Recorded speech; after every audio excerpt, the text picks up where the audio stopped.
Okay, well, let me talk about the situation at the Ivy League universities first. The question, broadly speaking, covers a question about intelligence and about its diverse manifestations and about its role in selection for universities. If you go back and look at the records at Harvard, for example, in the early 1960s, the typical IQ for a Harvard student was about 105 to 110, not much above average, but that's because they were finishing schools for the rich, roughly speaking. And you know, if you had a rich father and he made his money, he was probably well above average in intelligence.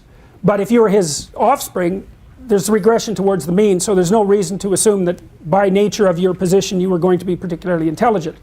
Anyways, the average Ivy League student was bright, but not outstandingly so. Now it's like IQ 145. It's 3 standard deviations above the mean. Because the reason for that is because they're selected by the SAT, Scholastic Aptitude Test. It's an IQ test. They won't say it's an IQ test, but that doesn't matter. It isn't tech, it's an IQ test. It's as simple as that. Any test that contains a sufficiently diverse range of problem-solving questions that's rank ordered in accuracy among people is an IQ test. The correlation's like 0.85. So, and what has happened, there's 2 things that have happened. I mean, the Ivy Leagues have got more and more selective because they can, and so the average IQ of their students has just continued to move upwards.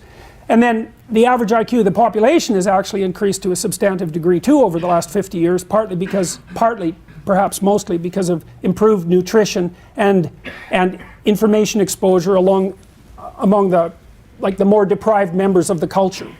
It's better to watch TV than to sit alone in your crib, for example, and isolated. And people have enough food now, so the really low end of the intelligence spectrum has been truncated and the general population IQ has increased. So with regards to institutions like the University of Toronto, say, the average IQ at the University of Toronto was somewhere between 120 and 130. And we know that because we've tested it.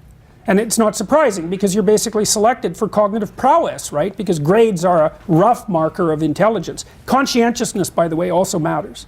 Independent trait. Because the best 2 predictors of university grades are conscientiousness and intelligence. Not creativity, by the way. 0 correlation with creativity.